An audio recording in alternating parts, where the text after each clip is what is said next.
Hello, I'm Namo Abdullah in Washington, D.C., and welcome to Inside America.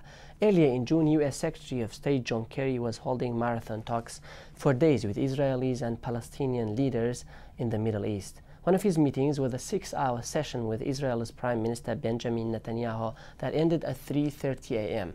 The sheer amount of time Mr. Kerry spent talking to the Israelis and Palestinians made a Washington Post reporter start her article with this sentence: "No one will ever be able to say John Kerry did not try hard enough." Today, I would like to take a step back from the actual conflict and focus on the mediator, the United States.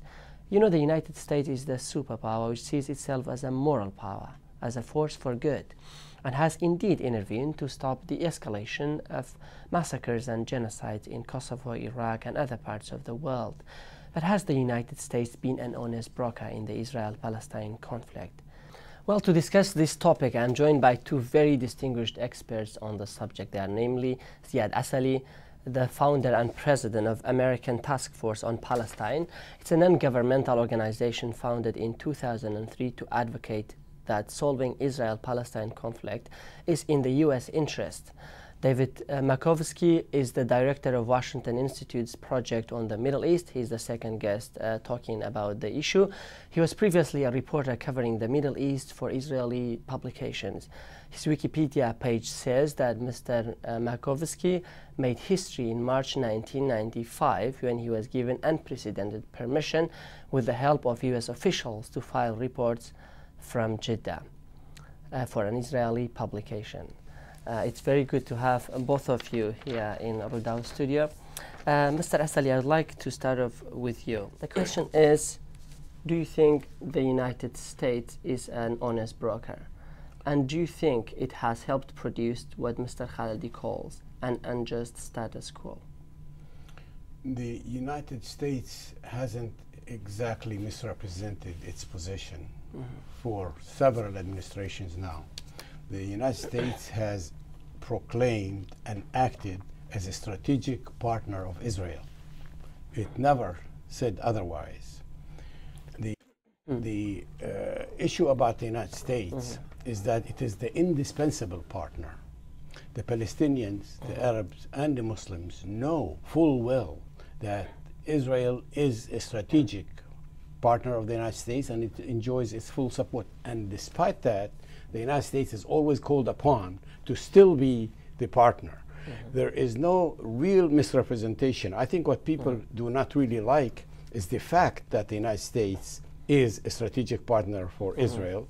On the other hand, one can look at this very fact and see something positive about it in order to come out with a solution, which means that if the United States is the indispensable partner and it is so trusted by Israel, then and its policy is for a two-state solution, which is the stated policy of the United States, then there is enough in that to build on to see to it that the United States implements the policy that it officially adopts, which is translate the concept of a two-state solution into a reality by bringing the partners together to be for both states. But has the if the United States is not a dishonest broker, if it's impartial in the conflict? It's not impartial. It's not impartial. It's actually... But what is the difference between being impartial and if you're not impartial in a conflict that you mediate, that means you're not honest? No, the United States tell the whole world that they are strategic partners of Israel. They don't tell them that they're strategic partners of Palestine, okay, at all. But they say they are for a two-state solution. So there is a difference. There is a certain truth that is being told, but the deficit, what we need, what we're working on, what everybody should be working on, is to actually translate the policy of two-state solution to an implemented policy, rather than have it on the books and in practical terms do whatever is necessary to not translate it into reality. I think this is the crux of the problem, and watching the American scene as close as we try to do, both on the public level and on the official level, there's been tremendous progress made over the past decade. Two-state solution is the official policy of the United States now, has been since the days of Bush, who proclaimed that I am for two states and call it Palestine. Now, there's actually been... Mr. Asali, one could say, like a pro-Palestinian activist could say, Yes. The United States, okay, it has said, as you said, even under President Bush, that it's for a two-state solution. Yeah. It's more rhetoric. On the ground, it's just allowed Israel to continue with the settlements. And just recently, they approved of new settlements in Palestine while Mr. Kerry was holding talks. And what would be your response to that? My response is that all of it is true in the sense that not enough has been done to generate political power behind the two-state solution, to actually start the process of taking it seriously and engaging with Israel at a serious level. Engaging with Israel at a serious level to implement this. But I say a lot has been done, and it is impossible, in fact, because the United States is the indispensable partner, to dismiss the role of the United States. Okay, you're hypocrites, you stay out. Tell me who would play this role if the United States doesn't? What's your response to him? Do you think the United States is a dispensable broker? I do. I think there were times where the U.S. was not active. And others tried to insert themselves. I remember Miguel Moratinos was the EU foreign minister, I think, at one point, and he tried and he got nowhere. And other countries have named Middle East envoys, the Russians, I don't know, the Chinese, but others as Scandinavian countries, and none of them got anywhere.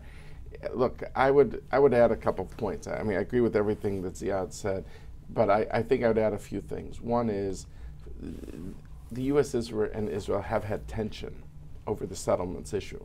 It has led to a major crisis between the countries. You are suggesting as if the U.S. is winking and nodding to whatever Israel does. That's not accurate. There have been real friction points between the U.S. and Israel. What kind of friction? Well, I think if you look at the period of 2009, 2010, between the Obama administration and the Netanyahu government, I mean, there were verbal clashes between these leaders, and everyone knows the relationship. It's never gone beyond. Well, I mean, do you expect Obama to take out a knife? And I mean, okay, I mean, the relationship suffered. But the United States has definitely more leverage to pressure Israel if it intends to stop the settlements. Okay, but here's the thing. All I want to say is this: is that I don't know if the viewers understand. There's a certain asymmetry here. You know, you talk about the asymmetry of power, the U.S. is closer to Israel, which is accurate, but there's an asymmetry in the sense that any two-state solution, which both Ziad and I favor, to give dignity to both sides, is going to mean increased security risks for Israel at a time, especially that the Middle East is going through an earthquake. I mean, I don't know if these analogies with Kurdistan are perfect analogies, but imagine if you're a solitary country surrounded by enemies. Now you could say, yeah, but Israel is strong. Israel has nuclear weapons, and I know all this. It doesn't help you when it comes to rocket fire from any part of Israel, from Hezbollah in the north, from Hamas in the west, from the Sinai in the south, everywhere, and not talking about the Iranian nuclear issue right now. But I'm saying is Israel, any two-state solution is going to mean more risks. And if you don't believe me, let me just finish this point. If you don't believe me, Israel pulled out of Lebanon, got rockets. Israel pulled out of Gaza, got rockets. People say, oh, they didn't get out the right way. There was no way to negotiate it with Hezbollah, for example. But my point is that if you didn't like the book in Gaza, people say, do you want to see the movie in the West Bank? So it's precisely a strong U.S.-Israel relationship, a security relationship that's airtight, that gives you some hope that a two-state solution can happen. Without American backing, I think it's impossible.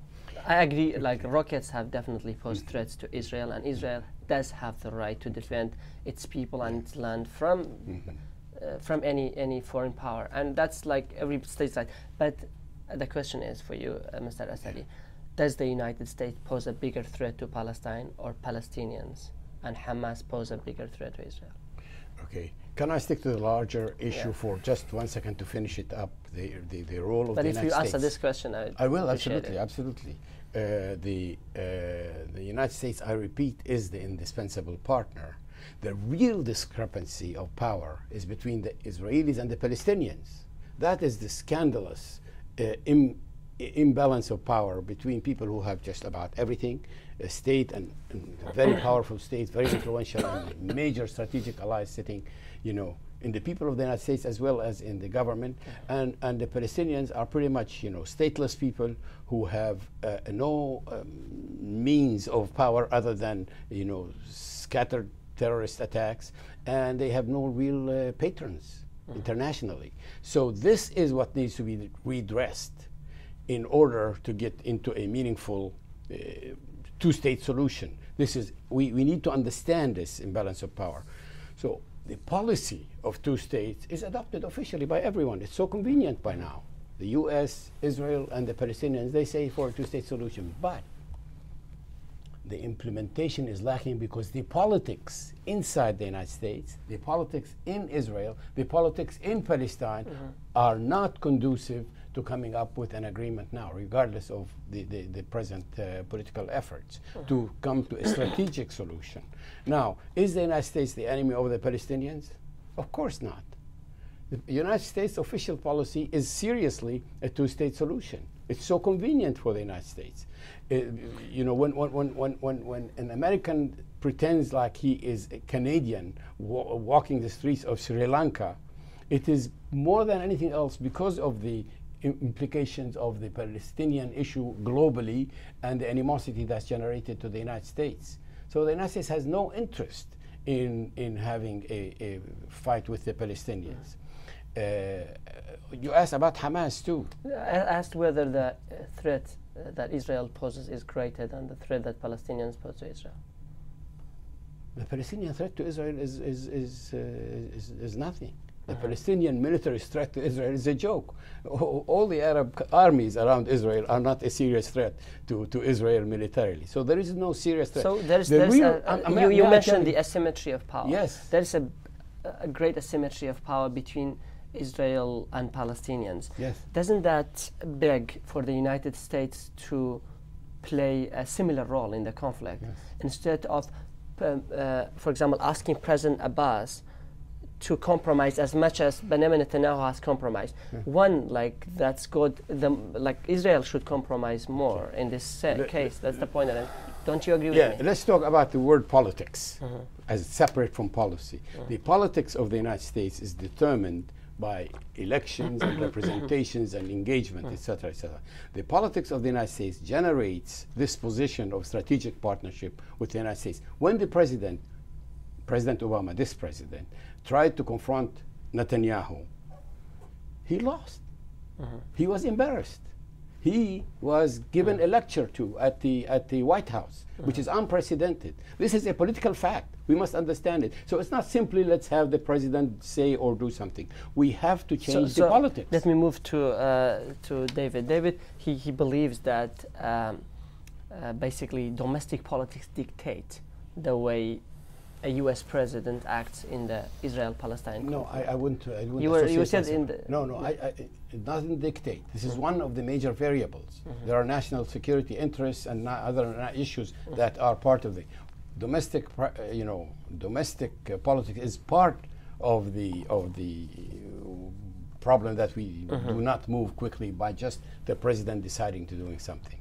So dictate is a big word. Okay, not dictate, but it's the domestic politics that has largely made the United States or any president in U.S. history to basically fail to bring about a lasting solution to this conflict.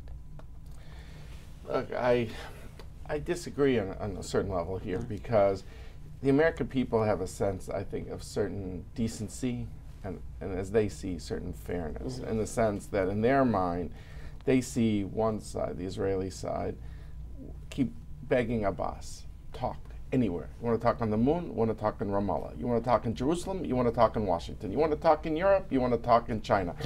Wherever you want to talk. Now, you could do it in a way that would have a timetable that would not be open-ended. But Abbas has agreed only to 3 weeks of talks in 4 years. That strikes, I think, Americans as not fair, A. B, if Americans were being hit, and I'm not here to make a perfect analogy of Mexico and Canada because there's an occupation going on, and so I don't want to make this a precise analogy, but if especially the areas that Israel vacated, if Israel is being hit and the United States would be hit with hundreds and hundreds of rockets, and people say, keep doing it again, keep withdrawing some more, and people say, no, it was done the wrong way, you know. People just say there's something wrong with this picture. They cannot be that Israel's hit with hundreds and hundreds of rockets, and people say, and the answer, more withdrawals. You know what I mean? I'm for a two-state solution. There's not much difference between Ziad and me on the solution, but you cannot use these old arguments, you know, without understanding the realities on the ground. And these realities on the ground are complicated. I'm not here to say that we should have the status quo. No, I want to see a two-state solution, you know, to solve this problem. But don't make it out that there's one side that's aggrieved, the Palestinians, and the Israelis are all the victimizers. That's not what's going on here. It's not aggrieved. There's one side that's occupied. This is the difference. Occupied, I agree with that. And the really relevant point here is who wants a two-state solution and who doesn't, and is it possible to generate political power in these three entities in support of a two-state solution or not? I contend that making any generalizations about Israel is wrong, as it is wrong to make a generalization about the Palestinians in general or the United States in general. There are constituents of these three entities who are very seriously interested in a two-state solution. They need to connect. That's the point. That's right. I think that is the central point. That's How do we change the politics? You know, what is the real threat of the Palestinians to Israel? You asked. You know, it's not anything military at all. No, nonsense. It is, in fact, the quest for the Israelis to have a Jewish state. Mr. Asali, Dr. Asali, if there is no major Palestinian threat on Israel, those rockets are not a major threat. They serve as a major argument for but what is this big wall that Israel has erected around Gazans, Palestinians? They're you know, technically everybody is justified in doing all these small things, but basically these minor threats, they do not present. But that wall has basically turned Palestine into a larger prison. Yeah.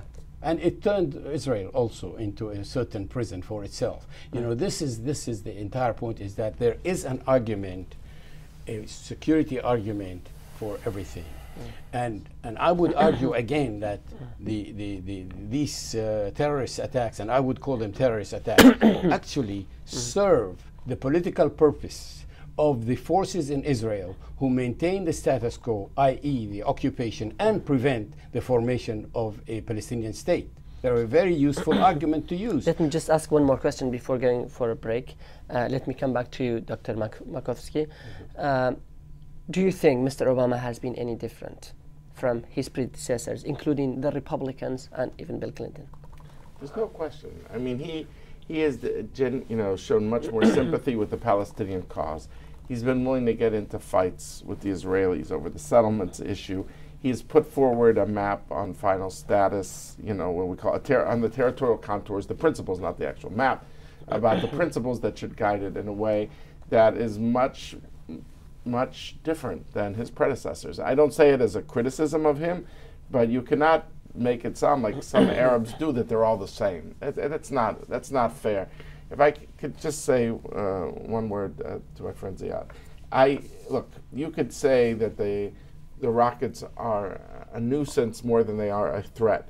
But if you live in these cities, near these areas, it's very real, and people are killed.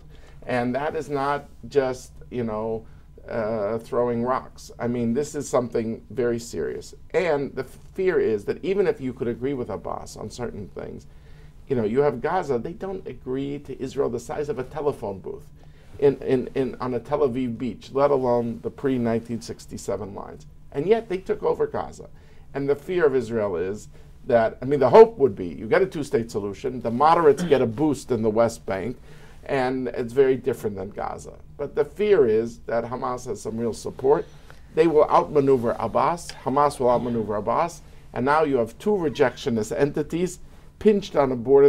The whole state is only 50 miles wide, including the West Bank. This is not an excuse to do nothing. Okay, I want to come back again and again and again and again. Okay, we need a solution, a two-state solution, but let's not be naive about the security challenges that are out there, because there are forces out there, and I would say they're rejectionists on both sides. It's just that Gaza has a state, has an entity with rockets. And that's why the security arrangements. I'll come back to you after the the break, but I would just like to ask one more question.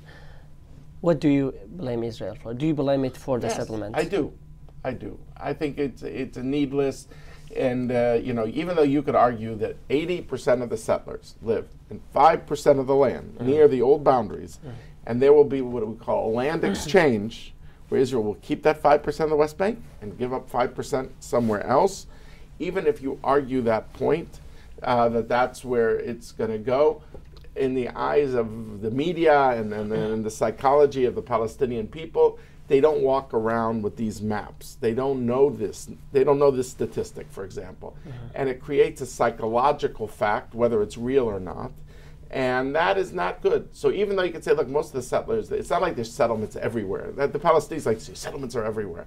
Yes, there are 20% of the people are dispersed in the West Bank in a way that in any two-state solution, they won't be there anymore. But 80% of them live near the old boundary, and that could be annexed into Israel as part of a wider land exchange. But having said all the statistics, the psychological impact of this is profound on the other side. And therefore, I think you should avoid it. Interesting note on that. I would like to take a break, but after the break, I would like to come back and discuss whether the Arab Spring has changed anything in this conflict. Because shortly after the Arab Spring protests swept the Middle East, Palestine was granted a de facto status in the United Nations. And in September, we're going to have another debate in the United Nations about the Middle East. Dear viewers, stay with us. We will come back to discuss one of Middle East's biggest, if not the biggest, conflict. That's the Israel-Palestine conflict. Don't go away too far. Stay with us. We'll be back shortly. Very good to have you again. Before the break, I was going to ask, I would like to come back to you, Dr. Asad. Sorry. I was going to ask whether the Arab Spring has changed anything in this old conflict. Yes, I think, it's a very serious series of events that go under the Arab Spring umbrella. What you see is the breakdown of old, autocratic rules in many countries, and opening up of debates that are still unsettled about the governance of the Arab countries separately, where the political deals in the past, which would have been very easily made by leaders, are no more easy. There is more accountability that's being asked, and there's more to come. What we're witnessing in Egypt is particularly significant because it's the second challenge to the president about lack of support by the people. It's not a variable that's going to be ignored by the policymakers in Washington anymore. They made two mistakes, and I think that's enough. First, supporting Hosni Mubarak, and now supporting Morsi because we want a deal. And now they will have to find out that you have to make a deal with representatives of the people and take their wishes into consideration. In that sense, this will have an impact on the American policy about the region in general, and it will also make a difference within each country. So this is a variable. Now, on the issue of Palestine-Israel, why do I say that terrorism is not a major issue? It's unjustified on any level, really, politically, morally, ethically, and usefully.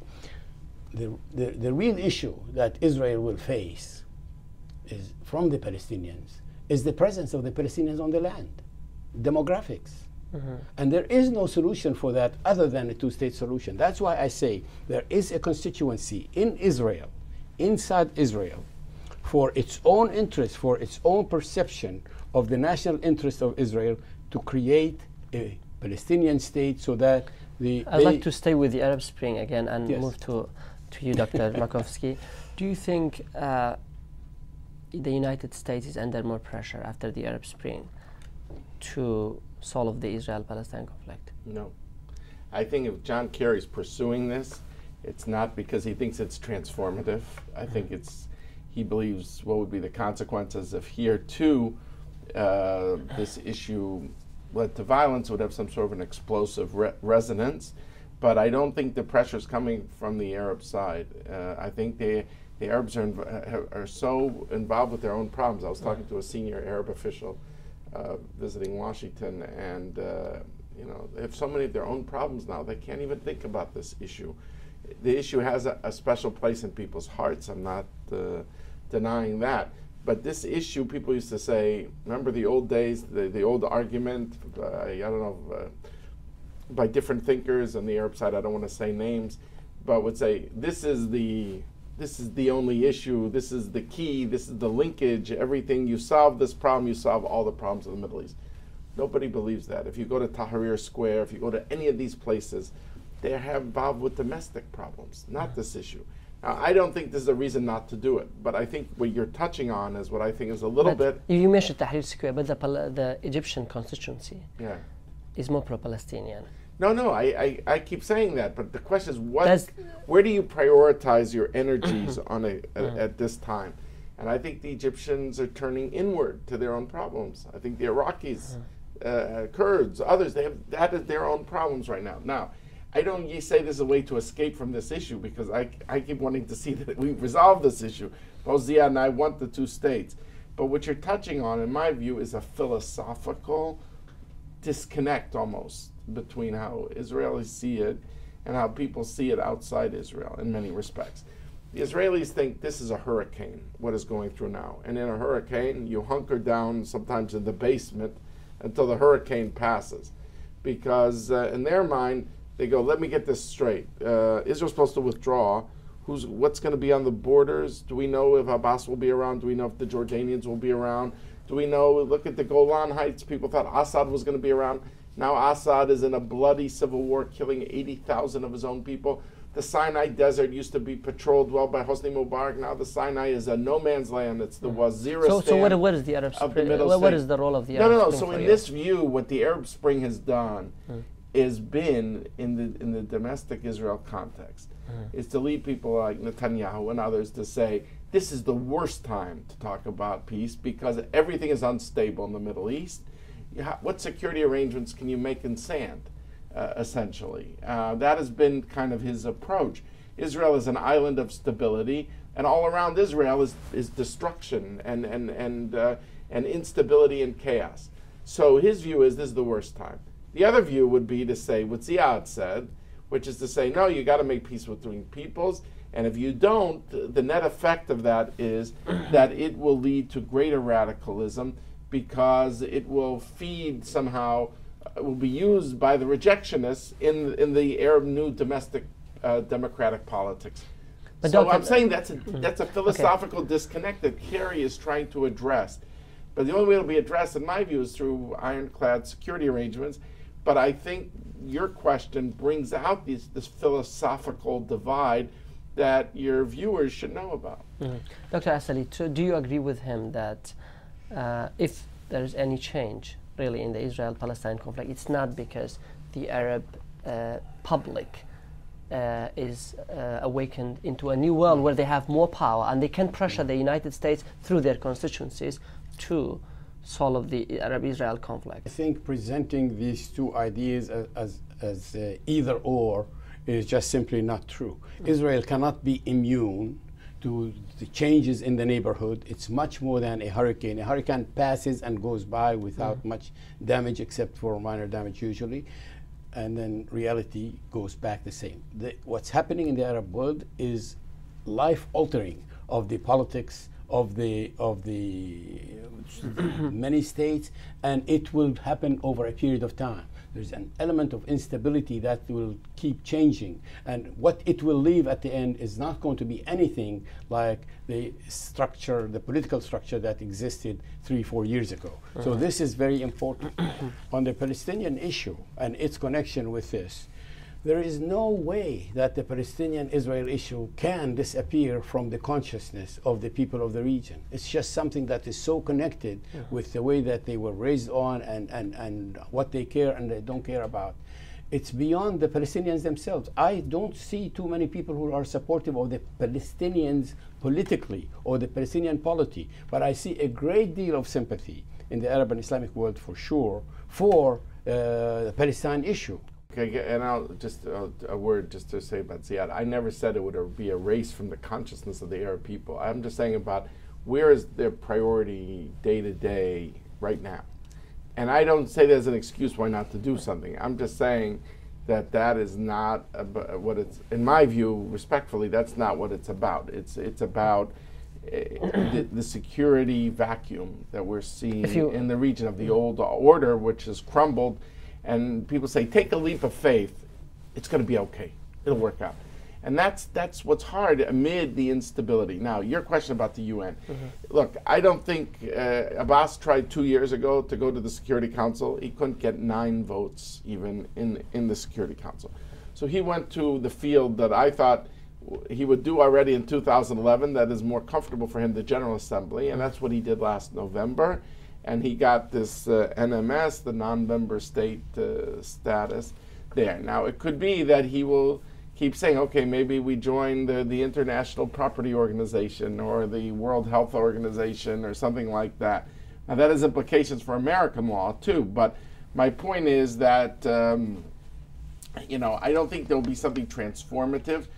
But my basic belief is the only way to 2 states is through peace. And there's no shortcuts that you could go to the United Nations. These parties have to solve their problems together. There's no way around it. They have to solve it. Could they solve all their problems? I'm not so sure that issues like refugees, Jerusalem, these cut to the self-definition of the parties, very big, deep issues like religion, nationalism. I don't see these leaders sensitizing their people immediately, but at least solve the practical issues of borders and security. We just have 1 minute before going for another break, but tell me, if the United Nations allowed Palestinians to go ahead unilaterally with whatever they want, what would they do? Would that make a difference? They already have what they can get from the United Nations, which is the General Assembly's acceptance. They don't have the Security Council's acceptance, which is crucial, and they won't have it. But the United Nations might give the green light to the Palestinians to just go ahead unilaterally. But they have already accepted it. The General Assembly has already accepted the Palestinians as a state in the General Assembly. What is lacking is the Security Council, the enforceable, and that is not going to happen in September. But you know, that can happen only as Israel was born in the United Nations, so will Palestine. It's a question of time. And that is why it's essential to develop the partnership that we're talking about. That's why polarizing points are always unhelpful, because you need to develop the forces within these nations. And in the United Nations, to come and say, look, it's the consensus of everybody, that's what. I doubt that such a thing will happen so quickly by coming September, although what's Kerry doing right now as we speak is very interesting. He has to be given A for effort, and he's putting together the elements of a very complicated package to just go back to negotiations, which probably might happen in 10 days. And that is much more than most people had expected before, but that's after 5 trips and 4 days continually of extended visits in order to put together the package to go back to negotiations.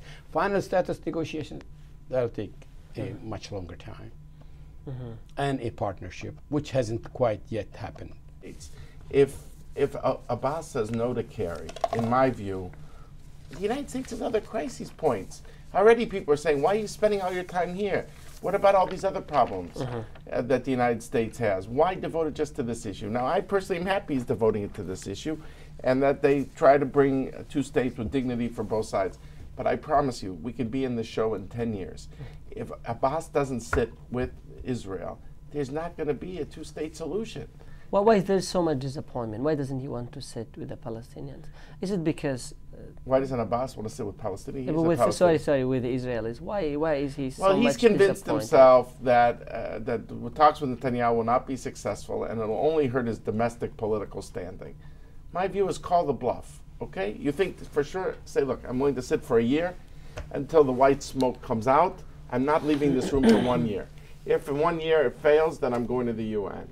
Okay, but at least sit with them. Try to work out your differences. How are you going to solve your problems if you don't work them out? Okay, so let's take a break now. After the break, I'll come back to you to discuss this so-called peace process. About this point also. Okay, you can talk about that too. But after the break, we will come back to talk about this so-called peace process. Has it been a peace process or just a process? Stay with us.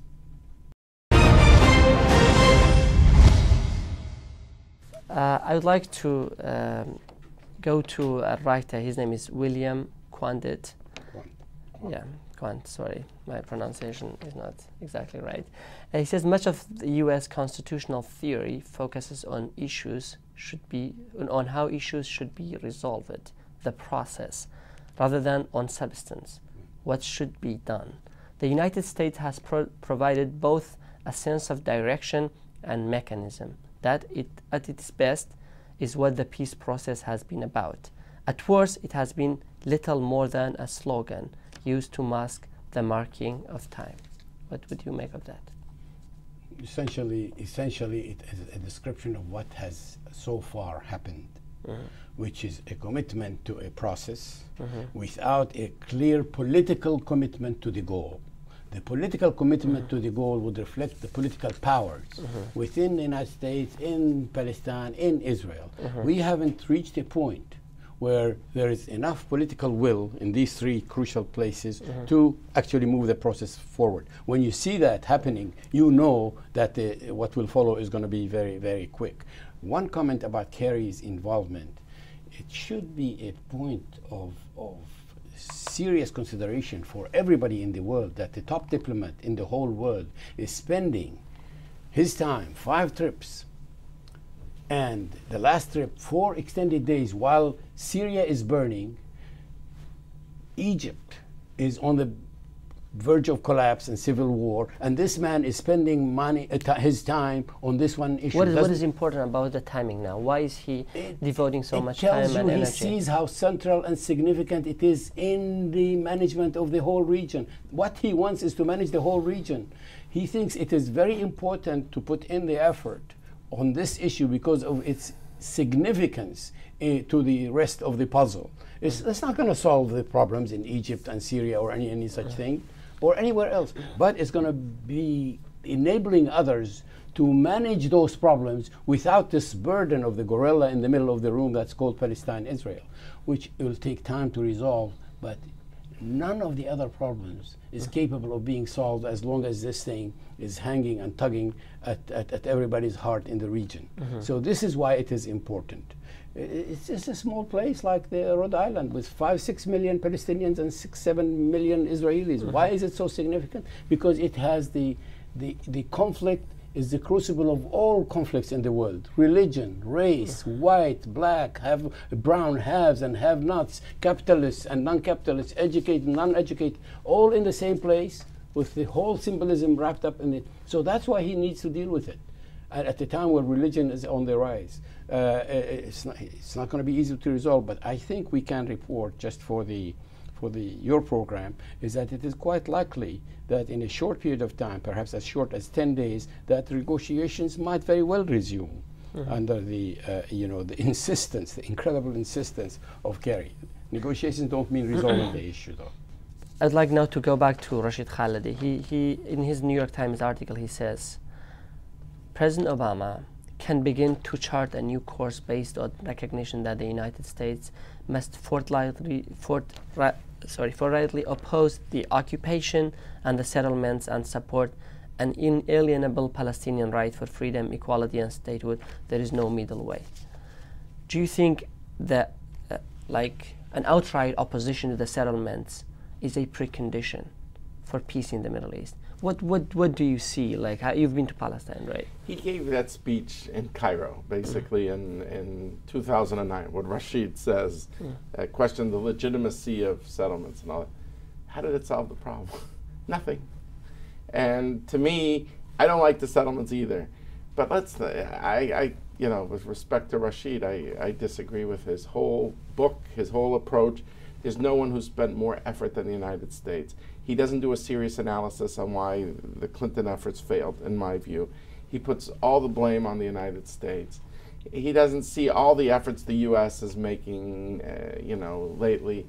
I just think he's unfair. At a certain point, you have to be, you know, say, okay, here are the shortcomings of each side. And there's a lot of blame to go around, you know. And, you know, the United States is very convenient. In the Arab world, there's all these conspiracy theories. All the problems are because of America. But it's not serious. And anyone who would study this issue would reach the conclusion that it's more complicated one than question. United States, Israel is the biggest recipient of U.S. aid in the Middle East, militarily and financially. The United States clearly has a lot of leverage on Israel. Yeah. But it doesn't really use that leverage, does it?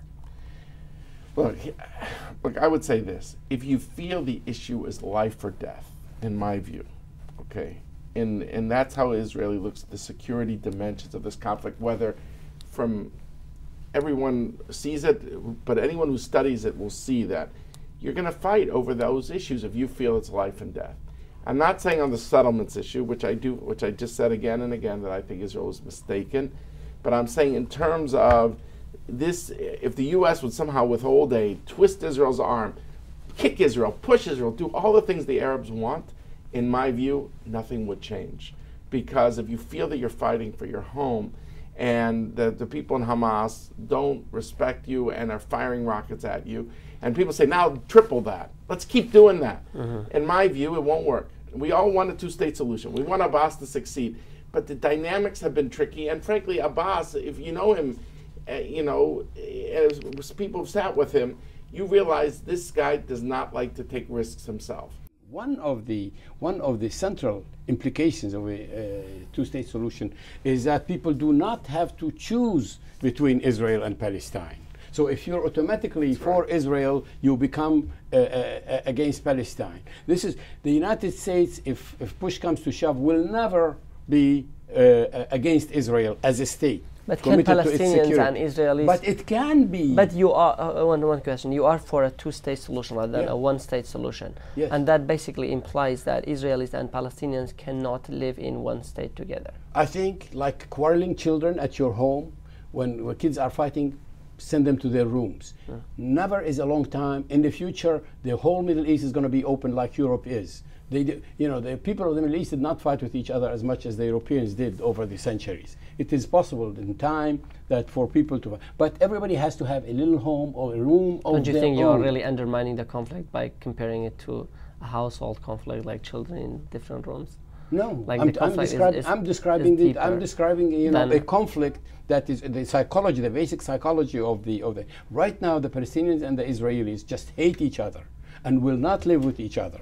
Okay, let's not kid ourselves. Let's separate them, and let's have the kinds of relations that they have between each other. Then, on the point of where both are independent, where you can trade, you can have benefits on education, you can have commerce, you can have benefits on environment, and so many things not defined by somebody occupying somebody else. So it is necessary to redefine the relations, not between just the Palestinians and frankly the Israelis. It's across the region. It's a good model to think of. Have people just have their own place and not be forced and coerced, like some people are, you know, in different parts of the Middle East. It is necessary. It's necessary to reach a point where political forces are generated across these borders in order to achieve a common solution, rather than to say the Israelis are here, the Palestinians are over there, the Arabs are here, and the Kurds are there. This is not going to happen. Okay. So when we're talking about, let's just to make it clear for our viewers, when we talk about two-state solutions now, some people talk about 1967 borders. Is that border doable now? Can we do it now? I think that's where it's going to land. That's the baseline. They might make land adjustments called land exchanges, which Israel takes a little more here, but then has to give somewhere else equal amount of land. I think that's realistic that this is a baseline for all the calculations. In my view, I think the president is right in that regard, and so that's why we shouldn't give up. I think territorially it could actually be achieved. But my point is, I think to portray Israel or the people, they're the guys in the black hats, the Palestinians are the ones in the white hats. I agree there's an occupation. I agree with Ziad. But I also agree with Ziad that there's different constituencies in different societies. There's rejectionists in both sides. We could argue over moral equivalences in these things. But to make it sound like, here are all the good people, they're the occupied people, here are all the bad people, they want to do this for religious reasons forever, is simplistic, misleading, and just wrong. I think we all agree that there are bad people on both sides. Like on the Israeli side and the Palestinian side, there is no question in that, and our viewers should know that. Like we all agree on that. But one question. Imagine you are in your home and you are occupied, and the occupier tells you, let's have peace talks over your house. Does that make sense? We have to solve this conflict somehow. And the people can only solve the conflict by sitting together. How else are you going to solve it? You're invoking the emotional and exceptionally moving part of the trying to seriously deal with this issue. It is, look, I am a refugee.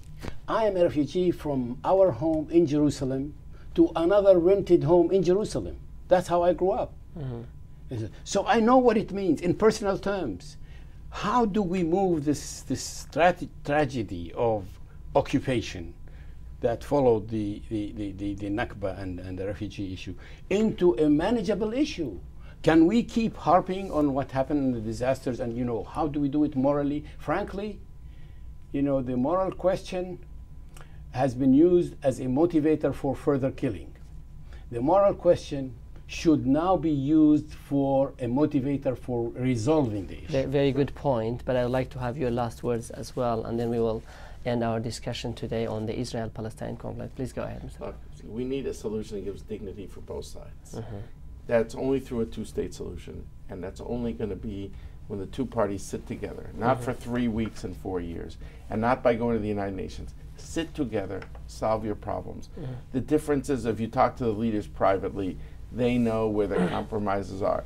Doesn't mean they'll make them on every issue at once. In the Middle East, whenever it's all or nothing, it tends to be nothing.